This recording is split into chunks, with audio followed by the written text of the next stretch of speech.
Welcome to Above Replacement Radio. I am your host, Chris Gianta. I might be becoming a bad baseball fan who can't enjoy the romantic things because of advanced statistics. 15 years from now, I want to be on the early baseball committee. Over there on the other side of the screen is Daniel Curran. I literally have the Fangraphs hoodie, the baseball reference t-shirt, just repping some stats, you know what I'm saying? It's not necessarily Hall of Fame. It's not necessarily above average, but we can guarantee you we are better than just the standard replacement level college sophomore. And welcome to Above Replacement Radio. We're talking baseball kind of whenever. I'm your host, Chris Gianta. Over there on the other side of the screen is Daniel Curran. How you doing, Daniel? Chris, I'm doing very well today. I had a nice day of watching some baseball yesterday because there was nothing else on. But, even if there was something else on, of course, the baseball stays on Sundays between, 1 p.m. to 10 p.m., whether it's Giants, Rockies on Sunday Night Baseball, whether it's Red Sox, Yankees, it doesn't matter. But, yeah, I mean, baseball is still here. Doesn't matter. Yeah, it's stuck around. And, if you're wondering why my voice is gone a little bit, it's because, I just could not stop screaming at the television when the Tigers were defeating the White Sox. The White Sox are my division pick for the AL Central. I still stand by that. I still think they can do it, even if it's not mathematically possible. So I was just screaming at the television, and I was definitely not at Gillette Stadium yesterday enjoying the Patriots almost, get close, moral victory for the Patriots. Shout out to them. They did not get blown out, so that's cool. No. But I know you were losing your mind at Cole Reagan's throwing 3 straight wild pitches. Yeah. At the end of his outing. Yeah, I'm rooting for him to win the from August on Cy Young, and he's not. He might be out of the running after that one. Yeah, I mean, look, you're trying to take, I know he's in a different league, but you're a lefty, you're trying to take the crown from Blake Snell. He's the reigning August on Cy Young for the last 3 seasons. I know that it is a different league, but you got to put another name on the map, and Cole Reagan's just trying to do that. Exactly. So yeah, it is. We do have to keep going with the baseball. Yeah, I know everyone's talking about football today, but we're close to the playoffs here, which is very fun. We have some news going on, a little bit dry out there, but there was a juicy tweet that Bob Nightingale was able to put out. You always take things with a little bit of a grain of salt when you're talking about this individual, but it hasn't really been completely refuted at all, so that's pretty cool. But apparently, if the news is that if Mike Trout went to the Angels and said, "Hey, I want to be traded," the Angels would be open to trading him. What were your thoughts on this news? Yeah, so this was actually in an article that Nightingale wrote, and he buried the lead in it. It was like a kind of like a notebook thing about the Diamondbacks and Christian Walker and various playoff stuff. And at the end was yeah, so also the Angels, they might be trading Mike Trout, and that's kind of how it got picked up. So classic Nightingale there. But it's the first time in our lifetimes where we've looked at Mike Trout as something other than untouchable, right? I mean, Mike Trout has been the future of the Angels for 11 seasons now since he's been in the big leagues. And he even still kind of looked, he was still kind of the future of the Angels when he was an established name, in the 2020s. However, Shohei Ohtani is going to be leaving in, a few months when he hits free agency. And I think the franchise, whether they have Shohei or not, is not in a position to win at any point in the next 5 years because they don't have a good farm system. And at the same time, a lot of that division looks like it's going to be good for a while, right? You can never count the Astros out. The Mariners are setting themselves up very nicely. The Rangers are setting themselves up for success. So the Angels are probably not going to be competitive, whether they have Trout or not, whether they have Ohtani or not for the next 5 years, because they haven't been for the last 5 years, and it doesn't look like anything's changing. So, it's on Trout. It sounds like they're going to put the ball in his court if they want. It sounds like if he wants if he requests a trade, then they'll look into doing it. But if he appears like he still wants to be there, they're obviously not going to trade him because uh he's Mike Trout, but there are also, various contract things as well. Yeah, for sure, for sure. Um, it is interesting to see him as, an available asset to other teams now, considering how significant he has been to the Angels organization. But yeah, it's definitely interesting to look at, especially considering his, the trade value on him is the lowest it's ever been. It seems like kind of a task to trade him, to be honest, from the Angels perspective, considering, yeah, like this is a guy who is how old is he? He is going to be heading into his age He's 32. 32. Yeah, he's 32 right now, heading into his age 32 season next year. And he has what, 8 years left on that contract, at about 36 million Still a owed year. a quarter of $1 billion. Yeah, a quarter of $1 billion he is still owed. Yeah. So, you got 250 plus $1 million left on the contract. So I don't even know what the Angels really get out of this. Like they would have to, in order to get any prospect capital, they have to eat a lot of that contract. And I'm sure to a degree, ownership is willing to do that, maybe to, set up some sort of future for this team. But it's going to be really hard for the Angels if they do in fact have to do this. Yeah, it's going to be really tough. No doubt about that. But, I think the potential Mike Trout trade is for the Angels is going to be more about getting that contract off their hands than it is getting prospect capital. As crazy as that might sound, there's going to be a world where they do both because you're trading for Mike Trout, so like naturally you're going to have to give up a lot of talent to do so, even with taking on the 36 million a year. I know that the prophecy that everyone is trying to push, myself included, is Mike Trout going to the Phillies.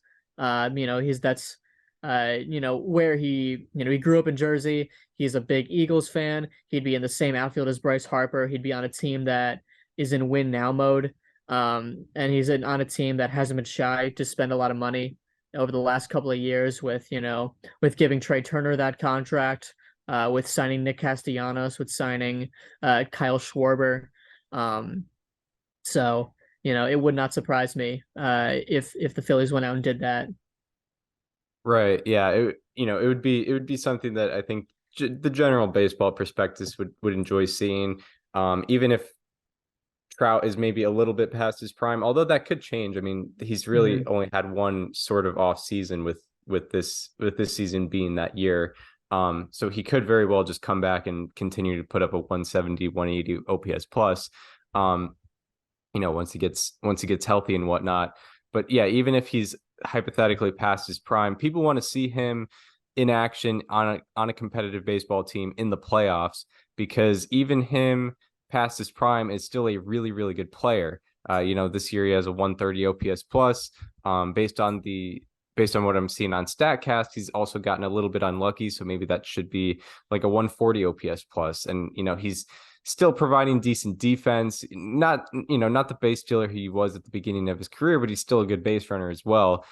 He's still taking extra bases, still has a decent sprint speed, if I'm not mistaken. So yeah, like he's very valuable to whatever team is going to get him. It's just like at an extremely high cost. It's going to be $36 million a year. So you're assuming, yeah, the Angels are gonna contribute to that, to paying that off. So yeah, I'm definitely curious to see how that goes. And yeah, I mean, yeah, if the Phillies could do that, I mean, if you're getting Trout, you're definitely going in you're in the win now direction, because you're not trying to get Trout for the, fifth, sixth year you're getting him. You're getting him for the first few years. So there's a certain four words that you mentioned in that monologue there that we haven't talked about that is also a major factor of this, and that's when he gets healthy. The reality is it's more if he gets healthy, because Mike Trout has not played a full season of baseball since 2018. That was Shohei Ohtani's rookie season. That was when I was still in high school, and I'm a college graduate now. That was 5 years ago, right? And since then, we've seen, an injury in September of 2019. We've seen a couple brief things in 2020, but regardless, that wasn't going to be a full season for anyone, no matter what. We saw a long-term injury in 2021, and we saw injury that took him out for a couple months in 2022, and we've seen long-term injuries this year. And it's something that you can't ignore because, yes, it's Mike Trout. It's, a future first ballot Hall of Famer. It's a guy that had the potential to be the greatest, center fielder of all time at one point. But there's a lot of risk that comes to it because, yes, you're paying a guy 36 million for his, age 33 and up seasons or age 32 and up seasons when he hasn't been healthy in 5 years. You're hoping to get, you're hoping he can qualify for the batting title because he hasn't done that in forever. So nothing is impossible there with whatever risks you're taking with Mike Trout. Yeah, absolutely. Yeah, he hasn't qualified for the batting titles since 2019. Like, yeah, our freshman year of college. He was 2 plate appearances away last year. Yeah, yeah, 2 plate appearances away which is last so year. stupid.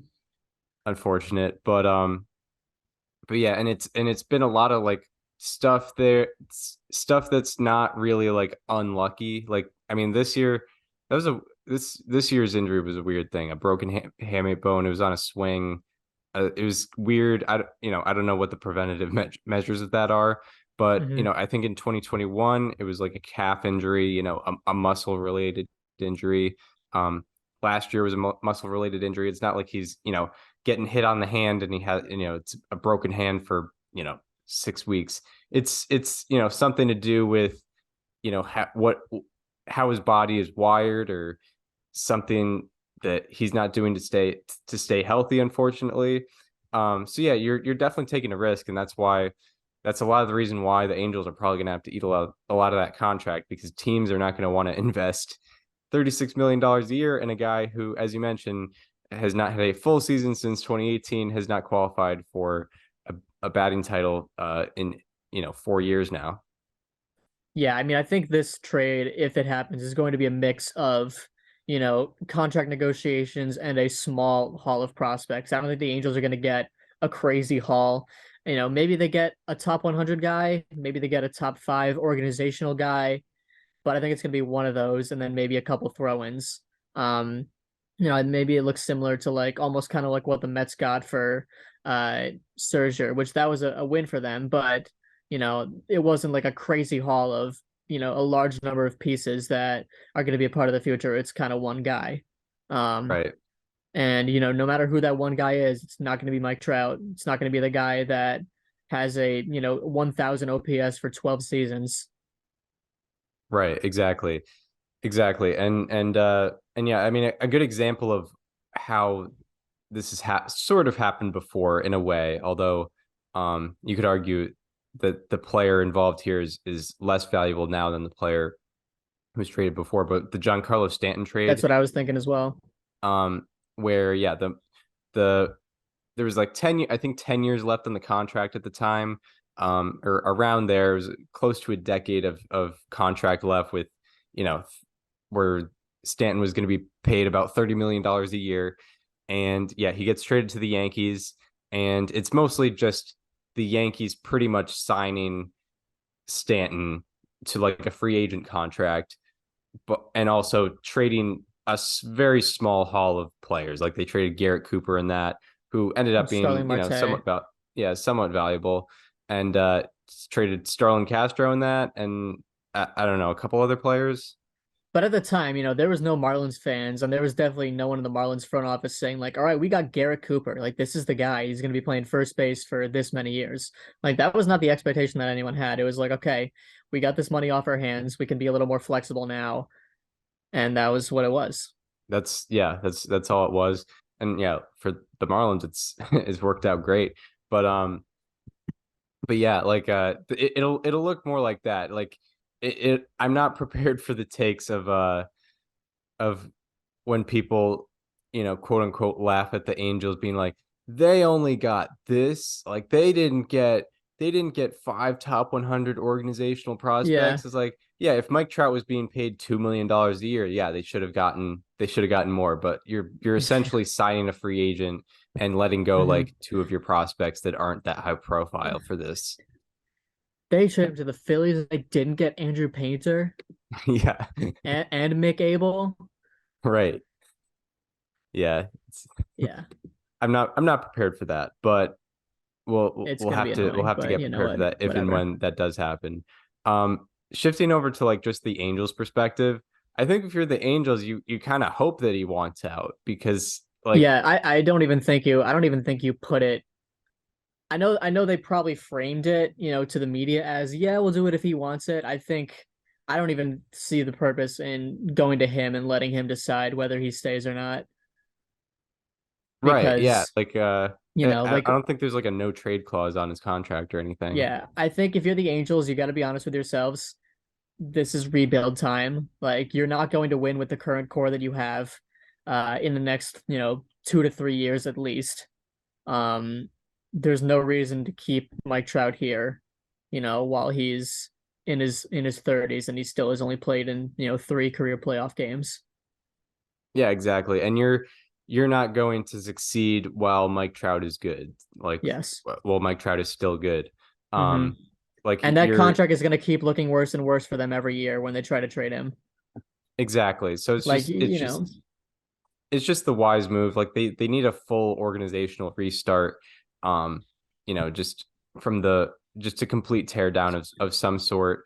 And yeah, it kind of starts with Trout. Like they're gonna have to let go of Otani without getting anything out of that, unfortunately, except for a compensation pick, which is lowered down because no one picked up Randall Grichuk. right? Weird tumble down effect there. No, they did. I think they did technically get under the tax because they put Max Stassi on like the restricted list or whatever, and because of that, they didn't have to pay him for like the last month of the season, and because of that, they got under. It's such a stupid thing. Okay, Yeah, good for the Angels there. But yeah, they're letting go of Otani there. And yeah, they could trade Trout and maybe get a couple, like maybe not super impact, but some players out of that, some capital out of that, and then lose for 4 years and get develop draft picks. Trade whoever else is valuable in that time frame, and yeah, that's what you got to do, and you got to hope that you have a good analytical department and good farm system development so that you can succeed a little sooner because yeah, it's gonna be rough for the next 4 years. So might as well get Trout out of there because by the time you're good, Trout's gonna be like 36 and probably yeah, not as good or healthy at that point. yeah. You mentioned that his contract, like, his trade value has never been lower at this moment than it ever has been, but it's also probably never going to be this high again. Like, it's probably Yeah. going, like, even if he performs next year, he comes back to peak form, he wins another MVP. It's his trade value is not going to go up by that much. Like, I really don't think it's going to. Yeah, no, it's a sort of linear down, you know, Yeah. complete it's going down by the minute. And so yeah, you that's a very good point, is you kind of have to trade him now because he still has the profile, he still has great numbers when he does play. God forbid next year happens, he's still on the team and his OPS plus dips below 100 for whatever Hmm. reason, and he's also not healthy, then you get nothing out of it. So yeah, you Yeah. really have to. And um then at that point, you're pretty much stuck with that contract. Imagine if they traded to trade Anthony Rendon right now. Like, we would probably be the same situation. exactly, yeah, exactly. So yeah, for the Angels, you have to hope that Trout wants out of there, and as you mentioned, you may just have to override that and just Yes. do it Yeah. because yeah, what's the point of having Trout around to get 4 extra wins above replacement and put your team win total to 65. Yeah. Instead It, of 61. yeah, no need to do that. Yeah, anything more on the situation? I mean, I think for what we know at this point, I think we've pretty much covered all the bases. I'm sure this is something we'll come back to in maybe as soon as October. Like, maybe, talks start intensifying because I'm sure, you know, I'm sure they'll go to Mike Trout probably like the moment the season ends, or he'll come to them or whatever happens. I don't know. Um, but when he signed that deal in 2019, like there was, I think, a lot of reason to believe that they were going to put themselves in a position to win the next 5 seasons, and they just haven't. Yeah, for sure. And Because a lot also of like, people, a lot of people love to push like the he signed himself up for this narrative, but they like the expectations were higher than this. yeah, and also like in an MLB organization, you sign a 12-year deal, and Hmm. maybe you're good for half of that. You expect to be good for like half of that.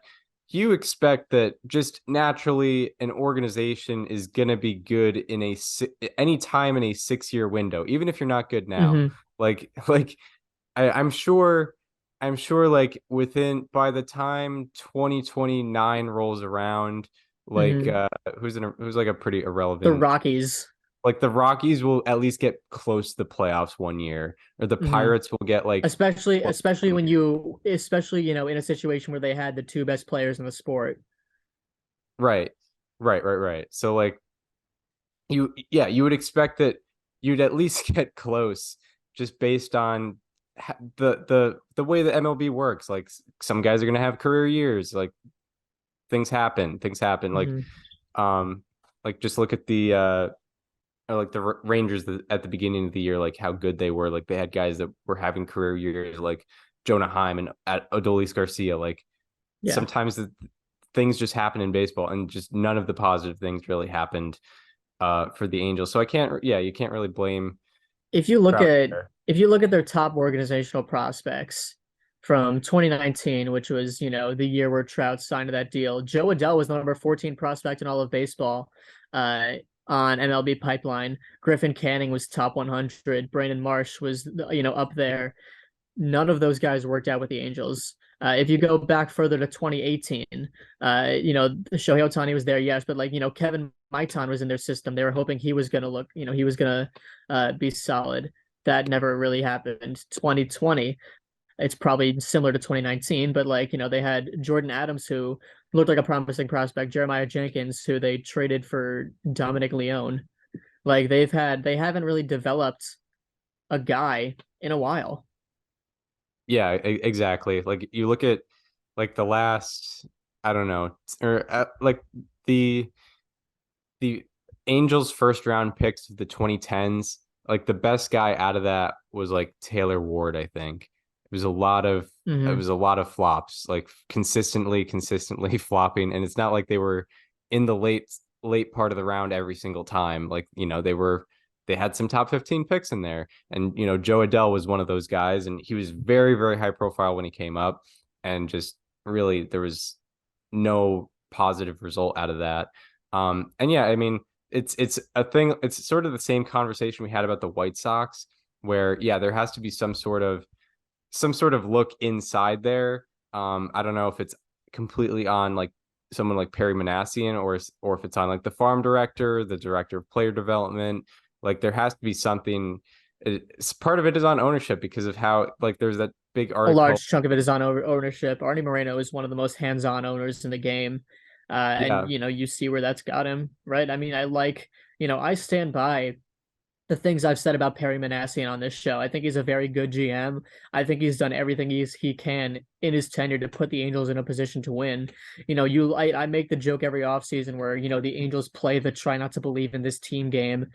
It's because Perry Manassian gets guys that, look good and make them a better team than they were the previous year. And it just somehow never works.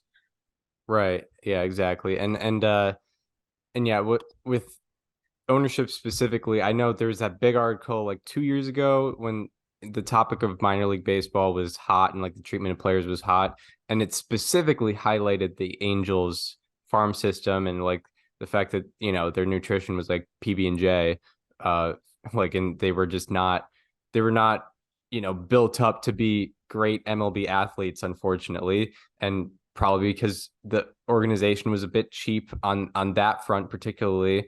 And just look, yeah, they just haven't really churned anybody out. And if they find someone they think is good, they immediately bring them up. Look, i.e. Reed Detmers, Nolan Schwannell, and Zach Neto. Shonwell.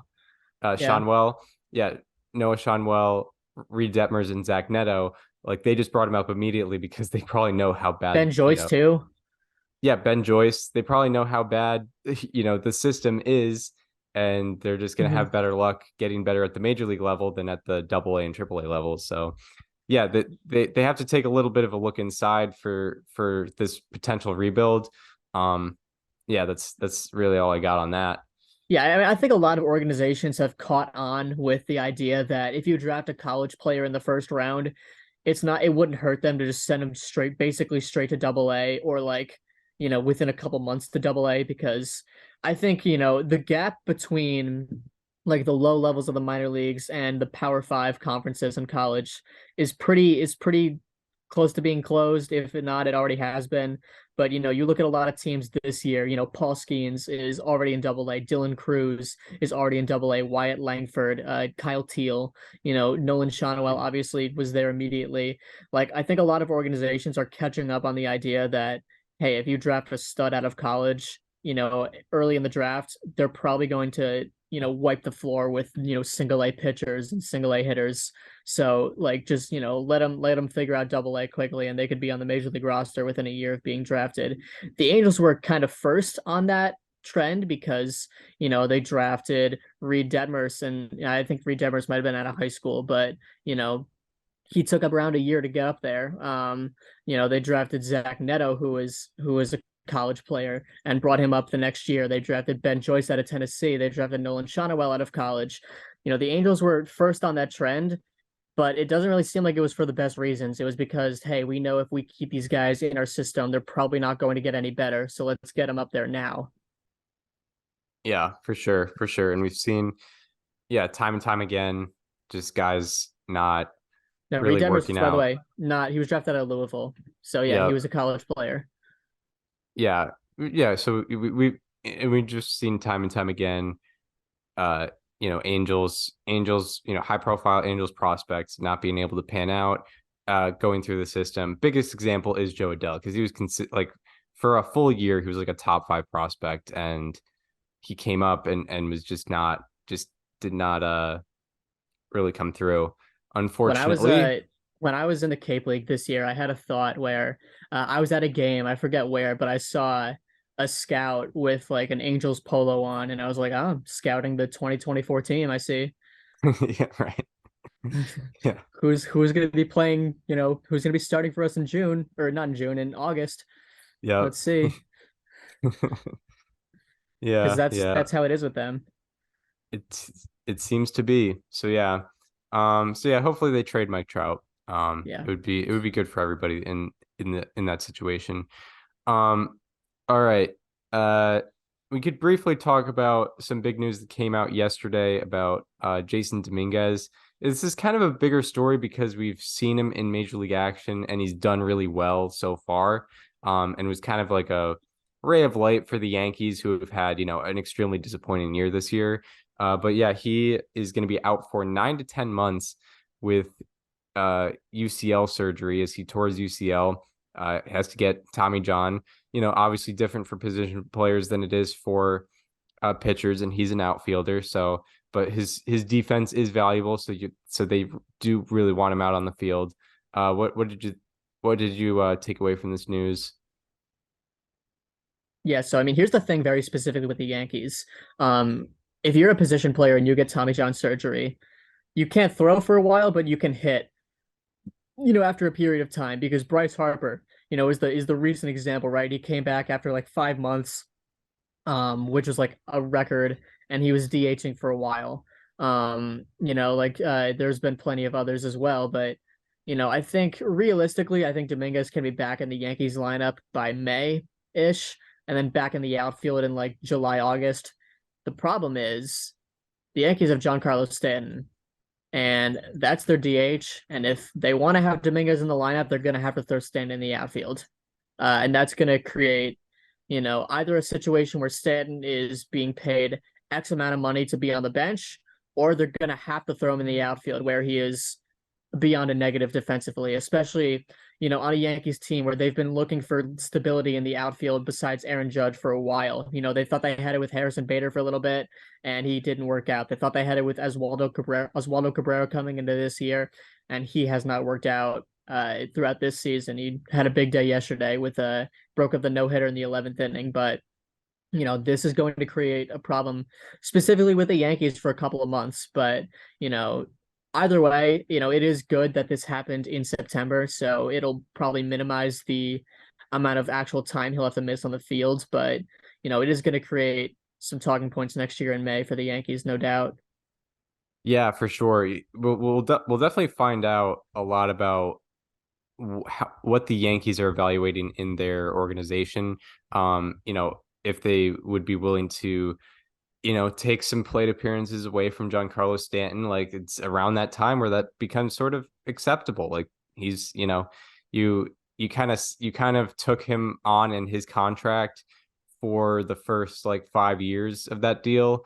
And, he's reaching his mid-30s right now. So taking away those plate appearances doesn't seem like the most absurd thing to do. But yeah, like, still you're paying him so much money.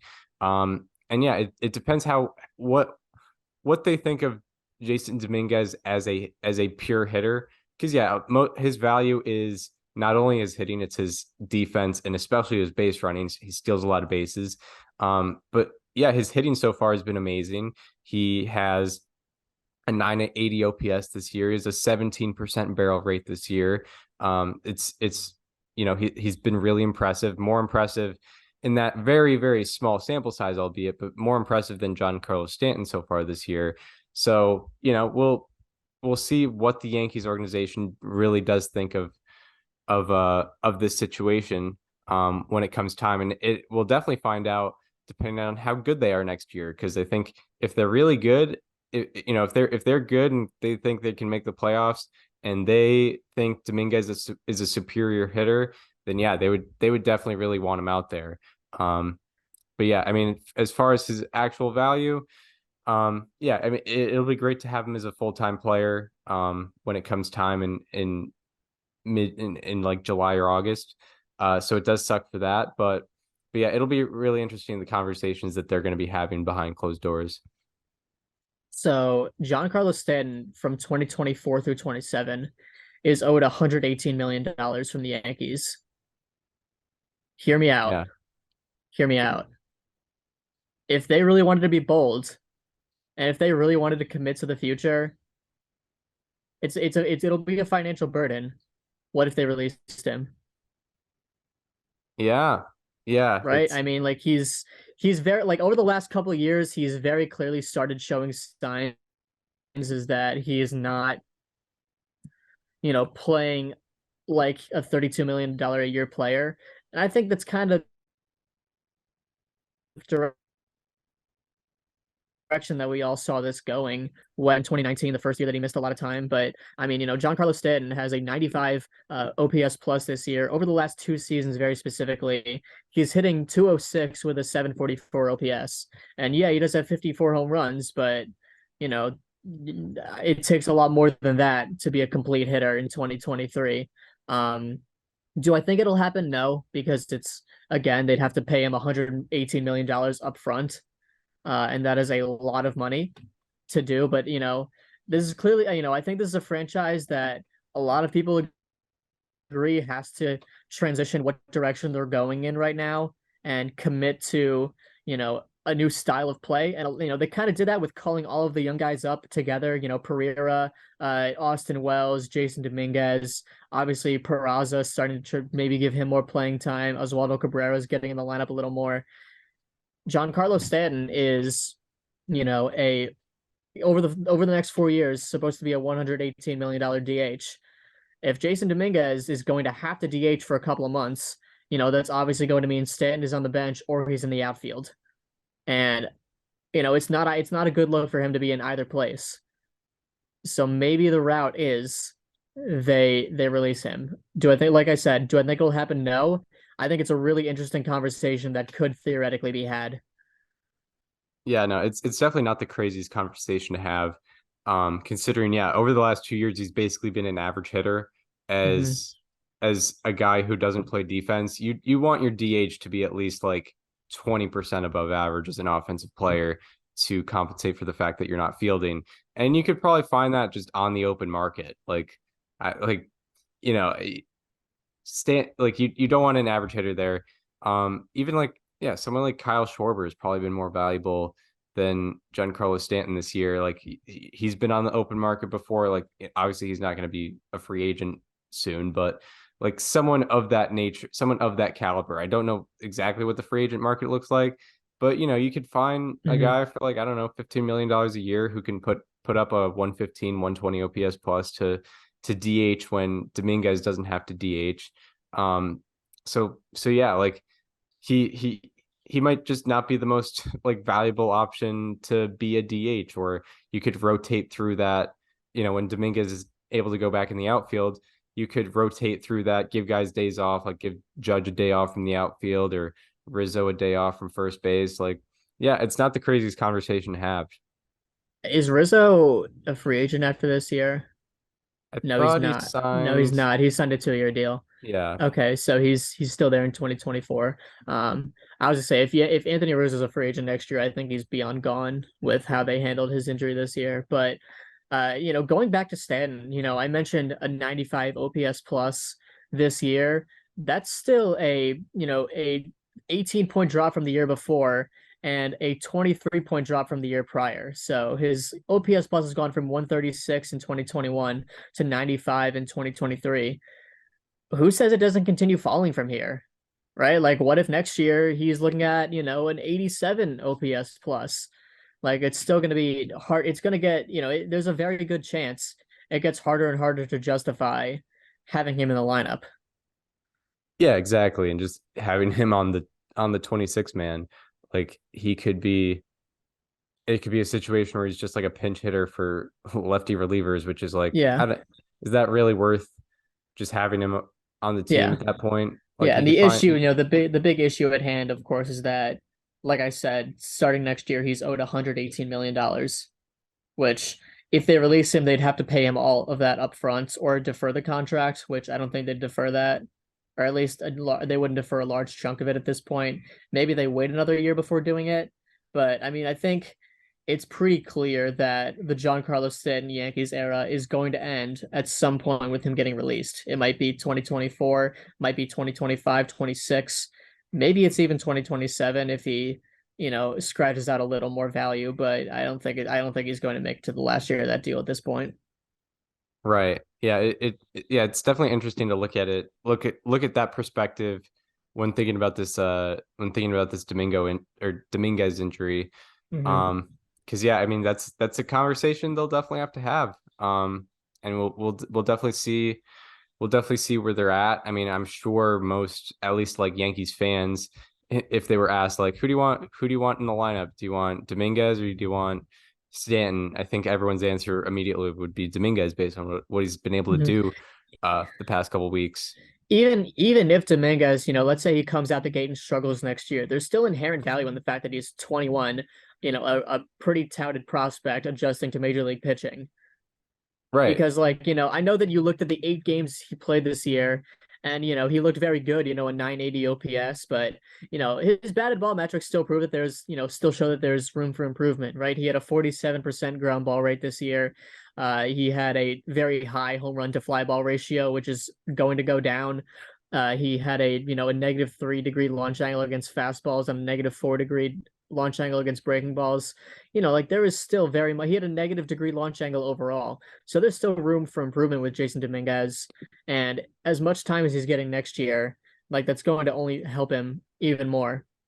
Yeah, exactly. Like if you're putting Dominguez out there and he's struggling, or you're putting Stanton out there and he's struggling, at least with Dominguez, you could be like, he's getting valuable major league experience that he's going to use to get better. Whereas Stanton, it's like you can't really use that. He's going to be like what, 34, 35 next year. You can't really 34. use, yeah, 34. Like you can't really use that with him. Whereas, yeah, like you, I think everybody, yeah, every young major leaguer can uses the experience they have at the MLB level to get better. Whereas, yeah, you can't really say that about a guy who's been in the league for 14 years now. And I think if you ask most Yankee fans, like what they would rather have for 2024 between letting all the kids play and maybe letting them struggle and missing the playoffs again, or, trying to go for it with, like the judges, well, not the judge will be there regardless, but like, with like the Stantons and like the various, guys that they try to get and, maybe making the playoffs and falling short. I think the Yankee fans would rather have the kids play. Yeah, it would just be the smart decision. They've developed somewhat of a decent farm system, a, a decent array of young talent with guys like Peraza, Volpe, and yeah, now Jasson Dominguez. So you want to see those guys out there. They've dipped into that a little bit with Volpe being their consistent starting shortstop. And yeah, I mean, like based off of this year, I could see why there isn't a crazy amount of hope for next year, as far as going far in the playoffs. So, and they already have a high payroll. It's not going to go up by much. They're not going to completely redesign their team in the offseason. They can't really do that. So yeah, why not throw some more young guys out there and let them learn. Were they over the luxury tax this season? Oh yeah, they definitely were. Yeah, they had to Yeah. be. Yeah. So I mean, adding to the hypothetical Stan release, what does it do a lot of harm to release him when you're already over the payroll, when you're already over the luxury tax anyway? Yeah, no, Like I think it's a lot easier to do when you're already over. yeah, and like I guess this era of Yankees could be sort of compared to how we viewed them in the mid to late 2010s.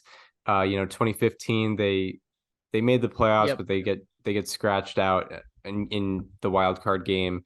2016 they don't make the playoffs. 2017 was like their early arrival, where it was like, all right, we got these young guys coming up. They're going to be here a while. We got Torres who just came up. We got Judge in his rookie year. He's doing great. Gary Um, Sanchez, Gary Sanchez, Luis yeah, and Severino. Luis Severino. There was hope for a guy. It ended up being bad, but like hope for a guy like Greg Bird. But it Mhm. was like, yeah, we got the baby bombers. Yeah, I forget that was a thing. Yep. So this will be that installment of that. Like their window kind of closed of that particular core, and now we're making a new core, including Judge. We'll have Judge in that mix, but but yeah, like you're kind of moving on from whatever philosophy they had the previous couple years. Yeah. And yeah, Jasson Dominguez will surely be a part of that. He's, I think a lot of people were concerned on how far he fell in the prospect rankings, but still, he was top 100 coming up, and he's looked really good at the MLB level. So there's some hope out there for Yankees fans, especially with their young talent. Anything more before we get into players to highlight? No, I think that's kind of it. All right, now we will get into our Monday, September 11th, 2023 edition of How About That? He's striking out less, walking more, and he's also making better contact. Turning into a strikeout machine just out of nowhere. He's been excellent all around this year. He is getting a How about that? So for my how about that today, I'm doing what needed to be done. I am crossing the final team off the list, and I'm talking about a Philadelphia Philly, and I am talking about a rookie starter by the name of Christopher Sanchez. Now, if you look at his stats, you might not see anything too eye-popping. You might see like a low 3 ZRA, a high 3s FIP, and no crazy run over the recent past. And you might be thinking, okay, he just did this guy to cross the team off the list. He wanted to, not have to worry about it at all. But Christopher Sanchez is one of the most unique and exciting pitchers in baseball. Since he debuted in 2021, his pitch arsenal has consisted of a sinker, a changeup, and a slider each year. And since the start of 2022, all three of them have had very unique movement, and they've all delivered results. So since the start of 2022, Christopher Sanchez has thrown 585 sinkers that had at least 25 inches of drop and 15 inches of glove side movement. That essentially means it's moving downward and moving horizontally at the same time. And it's very hard to have both of those in a sinker. 60% of his sinkers total, his total sinkers thrown had both of those metrics. And that is the fifth highest rate among the 76 pitchers that threw at least 750 sinkers total between the 2 seasons. Moving on to his changeup, which is perhaps his best pitch, he has thrown 303 changeups that have had at least 40 inches of drop and 15 inches of arm side movement. That is 61.2% of his total changeups, and the second highest rates among the 162 pitchers with at least 300 total changeups thrown. The only person that he trails on that list is Devin Williams. And when you're talking about any sort of changeup statistic, Devin Williams is going to be first every single time because he is by far the best changeup in baseball. Maybe Christopher Sanchez, based on movement, has the second best, based on volume and, general movement, both horizontally and vertically. And also this year alone, opponents have had a negative 3.1 degree launch angle off of Sanchez's changeups. That is the fourth lowest among the 93 pitchers with at least 50 batted balls against their changeup. And moving on to his slider, since the start of 2022, he has thrown 130 sliders with at least 40 inches of drop and less than 1 inch of glove side movement, which essentially means that his slider doesn't slide, but it has the slider grip. It spins on the same axis of a slider, but it moves like a sinker. So he has a sinking slider, essentially, that doesn't move horizontally, but it moves vertically despite having the same spin axis. And that is unique. It actually gets some results. And just to put it into context, again, 40 inches of drop, less than 1 inch of glove side movement, 33% of his total sliders thrown. That's the fifth highest rate among the 285 hitters with at least 300 total sliders thrown. And in that span, opponents have a 3.2 degree average launch angle against his slider. And that is the fourth lowest among the 277 pitchers with at least 50 batted balls against their slider. So he has a slider that gets sinker results. That's incredibly hard to do in this day and age, and really at any point in time, because sliders are usually popped up more than anything else. And between 2022 and 23, his slider and changeup have combined for a 63.8% ground ball rate, the second highest among the 249 pitchers with at least 100 batted balls against those two, only trailing Framber Valdez, who is the ground god, and Christopher Sanchez is right behind him there. So Christopher Sanchez is, in my mind, one of the most exciting pitchers to watch, purely based on pitch movement. Yeah, Christopher Sanchez. How about that? Yeah, very, very interesting. Just looking completely at pitch movement there and Arsenal. So yeah, it'll definitely be something to keep your eyes on if he is starting. Results come and go, but having the stuff to get those results, that's kind of what counts at early stages of guys' careers. Yes, absolutely. So yeah, it'll be interesting to watch him develop and grow. He's a young pitcher. Who, yeah, I mean, he's got the stuff, he's getting results on that stuff, and yeah, it'll probably get better over time. How about that? I am going with a fairly long sample because, it just happened to be this way, but I figured, the last couple episodes I've done a 10 game span, I've done an 11 game span, a little on the shorter end. So I'm talking about a starting pitcher and his last 14/15 starts, because some numbers are better in his last 14, some are better in the last 15. But I'm talking about someone who has become the ace of a team that didn't really have a starting pitching identity. And I'm talking about Kyle Bradish, who actually would be very justifiably on the MLB all underrated team, because of how just consistent he's been and just not really getting, he's not getting a lot of recognition for it, somewhat understandably so, because a lot of the success is very recent. But I'm talking about Kyle Bradish, and in his last 14 starts, he has a 2.42 ERA and 3.13 FIP in 85 2/3 innings pitched. And out of 62 qualifiers in the span, Bradish's ERA ranks 4th and his FIP ranks 11th. And out of 98 pitchers with 1,000 plus pitches thrown in the span, his expected slugging against and expected WOBA against both rank 12th.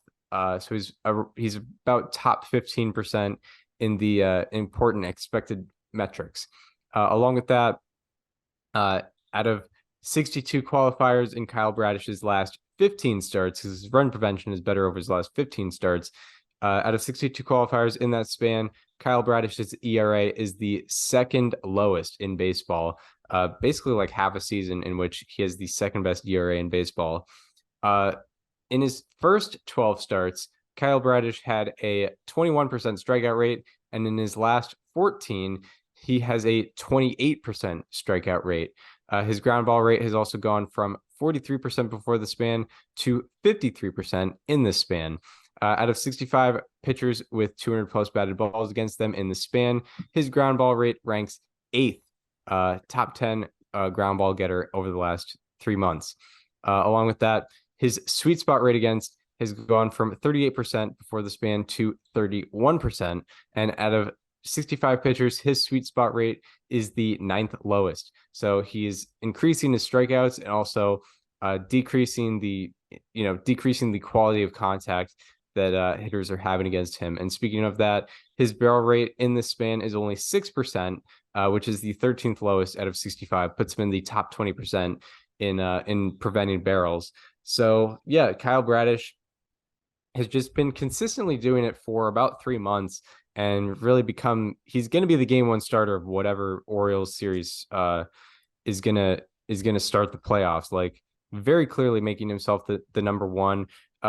Really, you would think just based on his stuff that he would just be getting lucky in the span, but he has a 28% strikeout rate in his last 14 starts, which is pretty incredible to think about. It's been a real turnover.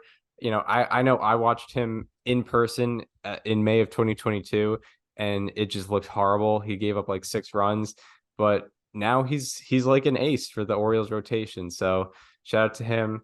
He's getting a. How about that? And now we will go from the highs to the lows. We're talking players and subjects that have been underperforming with our Monday, September 11th, 2023 edition of Slightly Alarming Statistics. He's been barreling up the ball way less. He's not missing bats. He's not getting the ball on the ground, and people are hitting it in the air more. It's been so bad. He is getting a Slightly alarming.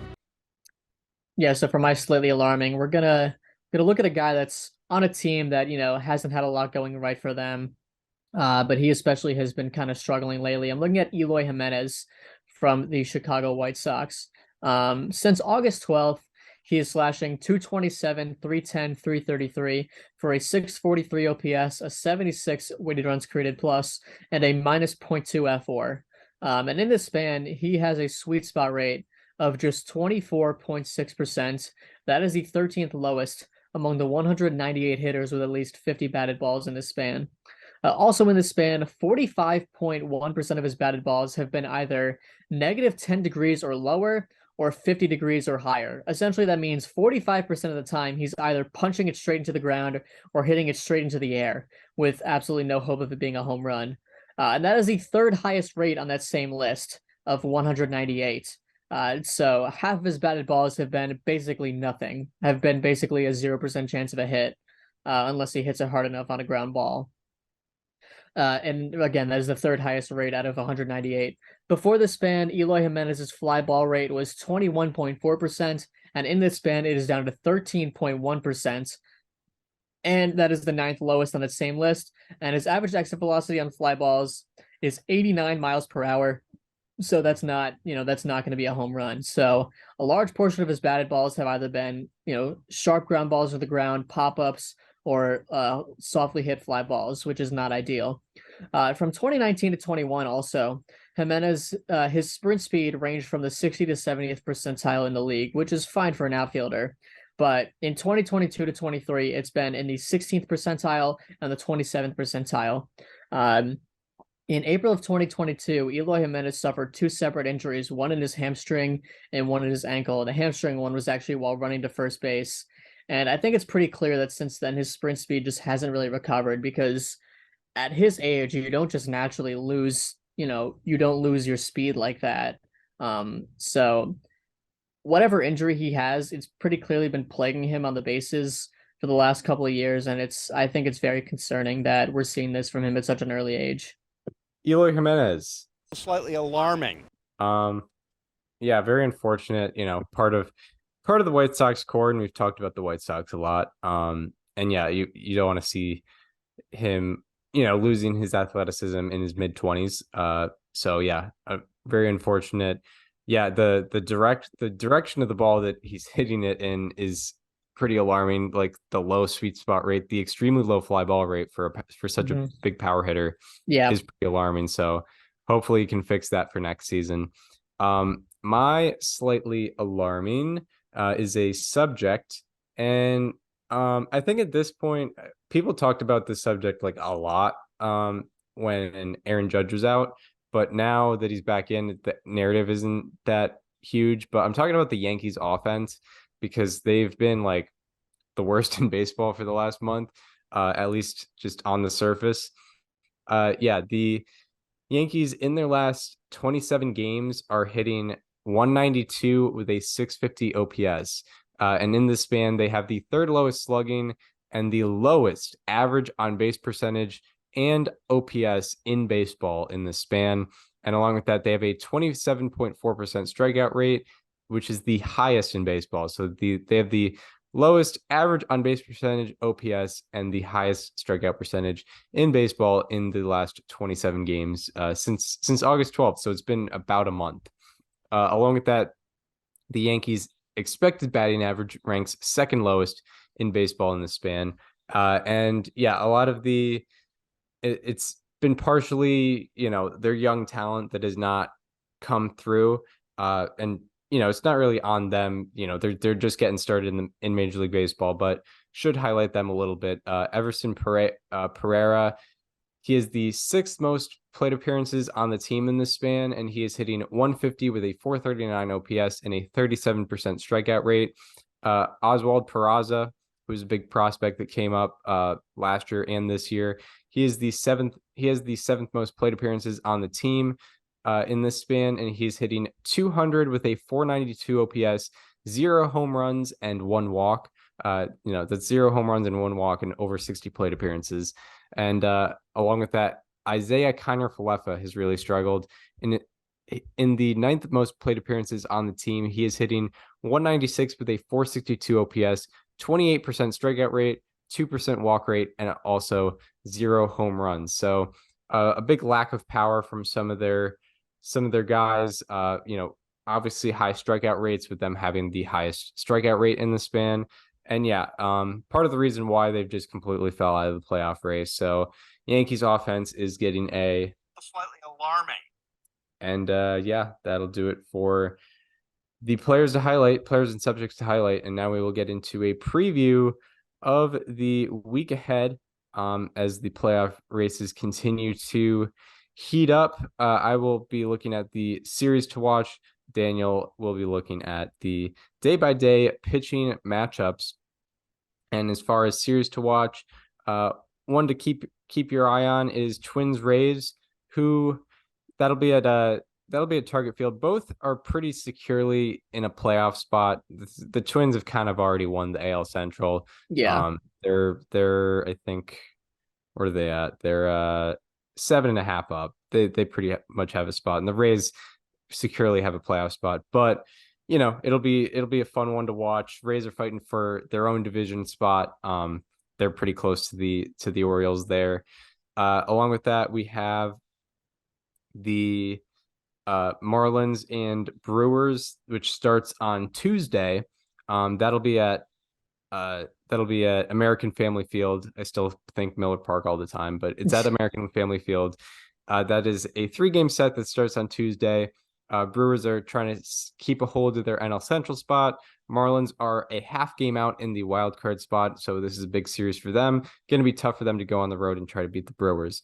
And then the premier series to watch is a 4-game set that everyone should have their eyes on. It is the Blue Jays and the Rangers. They are fighting for the third wild card spot in the American League. For both of them, or at least for the Blue Jays, the division is sort of out of question. Rangers are 3-game out of their division, so either way for the Rangers, this is big for them. They're 2 games behind. I believe 2 games behind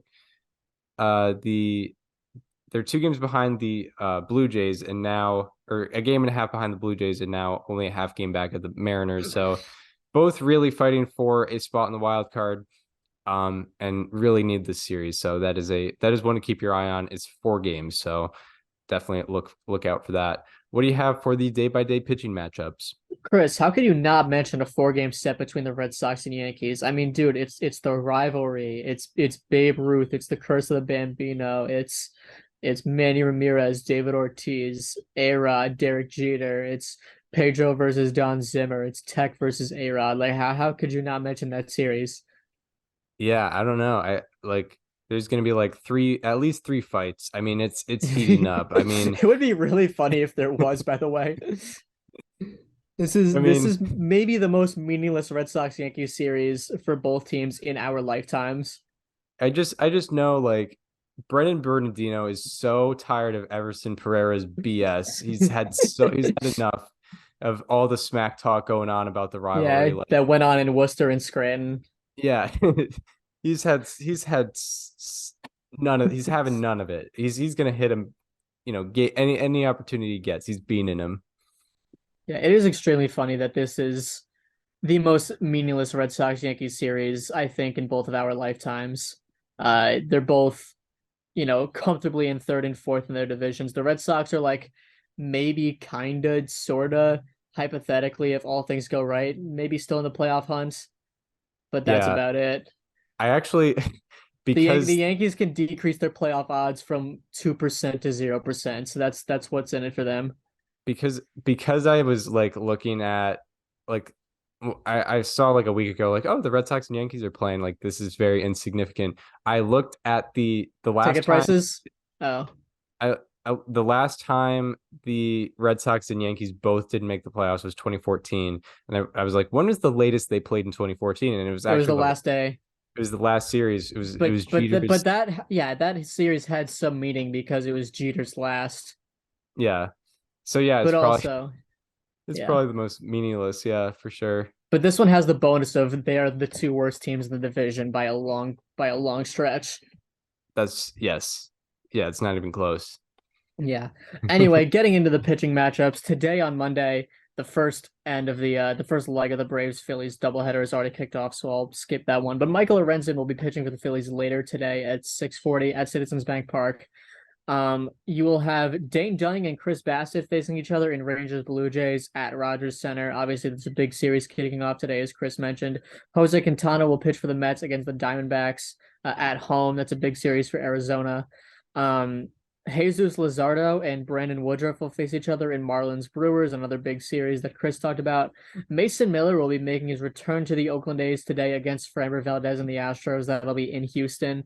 Jordan Wicks, who's looked pretty good in his first few outings, will be pitching for the Cubs in Coors against the Colorado Rockies. Reed Detmers and Logan Gilbert will face each other in Angels Mariners at T-Mobile Park. Alex Cobb will be pitching for the Giants against the Guardians in San Francisco. And a matchup of the night comes from Twins and Rays at Target Field. It's Tyler Glasnow versus Sonny Gray. Yeah, Glasnow's been pretty dominant since he's come back from injury, and Gray is the GOAT. He's amazing. So then on Tuesday, Adam Wainwright and John Means, who is making his return from Tommy John surgery, will be facing each other in Orioles and Cardinals in Oriole Park. Like I mentioned, John Means will be going for the first time since getting Tommy John surgery. Adam Wainwright will still be going for his 199th career win. I don't know. I think my take of just let him get the final out of the fifth inning in a blowout still stands, especially since he's facing the Orioles. It's aging fantastically, that take. Yeah, it would really suck if he didn't get it, but I would also, I know that he probably wants to get it by continuing. When was the last time he got a win? When was his 198th win? Yeah. It was on June 17th. It was on June 17th, and he's made how many starts since then? It'll be like He's made 11. He's made 11 starts since then. The Cardinals are 1-10 in those starts, and he has a 10.72 ERA and a 7.76 FIP. Opponents are hitting 387 with an 11.20 OPS against him. Holy crap. That's crazy. Oh my god. Yeah, I mean they I want him to get his 200th win, but this is a terrible way to have it happen where he does, because like at this point, there's completely good reason to believe he just simply will not get it if they keep him in the rotation. But like, Yeah. oh my God. Like just let the guy live. Stop making him face these teams every like the season's over. Let someone else get the innings. Anyway, on Tuesday you will have Max Scherzer and Hyun-Jin Ryu going in Rangers Blue Jays. That's a fun matchup. You will have Joe Ryan pitching for the Twins against the Rays. Freddie Peralta will be going for the Brewers against the Marlins. Justin Verlander will be going for the Astros against the A's. Patrick Sandoval and Brian Wu will face each other in Angels Mariners. And then Michael Wacha and Lance Lynn will face each other in Padres and Dodgers. And matchup of the night pretty comfortably comes from Braves Phillies in Philly. It's Max Fried versus Zach Wheeler. Yeah. Those are like That's two the one. like top 5 pitchers in the NL. Yes. Yeah, no doubt about that. That's On great. Wednesday, you will have Jameson Taillon going for the Cubs against the Rockies in Coors Field. Kyle Harrison, Logan Allen, a couple of young lefties will be going in Guardians Giants in San Francisco. Luis Castillo will be going for the Mariners against the Angels. You will have Jordan Montgomery and Yusei Kikuchi going in Rangers Blue Jays. Zach Gallen will be going for the Diamondbacks against the Mets. He had a complete game shutout his last outing against the Cubs at Wrigley. Hunter Brown will be going for the Astros against the A's. Braxton Garrett will be going for the Marlins against the Brewers. Blake Snell will be going for the Padres against the Dodgers. And match for the night comes back to Braves Phillies. It is Spencer Strider versus how about that Christopher Sanchez. There we go. You got So high powered fastball versus everything with movement. Yes, indeed. Yes, indeed. And then for Thursday, I'll just go with matchup of the night. Nothing really is announced, but we'll go with Nathan Eovaldi versus Kevin Gausman in Rangers Blue Jays. Yeah, both have been on my F4 team this year. Eovaldi was replaced after he got injured, and Kevin Gausman has been fantastic. Gausman has been great. I really lucked out in the starting pitching department with Gausman and Wheeler being two of them. Yep. Yeah, especially in the F4 department, because like if it was a B-War league, that'd be tough. I wouldn't be leading. That's for sure. No. So yeah, that does it for this installment of Above Replacement Radio. We're talking baseball, kind of whatever. So yeah, if you are listening on an Apple Podcasts or Spotify and want to watch the conversation as it happens, or watch any digital content, go to the YouTube channel. It is called Above Replacement Radio. And yeah, subscribe to the YouTube channel. Look at all the features. Look at the playlist, baseball history series, guest interviews. We got 12 of them on there. And they are mostly pretty timeless. Good stuff all around over there. And yeah, and check out, Hall of Fame season soon. So check out the Yes, it is. Check out the bubble I'm case. so excited. I'm the the only person that thinks about Hall of Fame season from like July to September. Yeah. Or even like really April through September. Or in fact, like February through October. Right. Yeah. January through December. Yeah. January through December. No, people think about it when it's happening. Yeah, people think about like, it. A couple people like follow the tracker, and then like people actually care about it like within the days coming up where they don't follow the tracker, where it's I think Jones should get in this year. And it's like they don't realize that he has like 59% of the votes. Right. Yeah, exactly. So if you're like Daniel and you think about the Hall of Fame, go to the YouTube channel, look at the playlist of all the bubble case breakdowns. Some of them are in the Hall of Fame now. Luckily, some of them are completely off the ballot. But some of them are still on the ballot. And if you want to get convinced on, Bobby Abreu, Billy Wagner, Todd Helton, Andrew Jones, just check out that playlist on YouTube. So, and yeah, follow us on social media. Follow me on Twitter at Chris_Gianta. Follow Daniel on both Twitter and Instagram at Daniel_current, and follow the show on Instagram at Above Replacement Radio for all the show needs. We hope you enjoyed this one, and we hope to see you next time where we will be talking all the happenings in Major League Baseball. Once again, see you then. This conversation is over.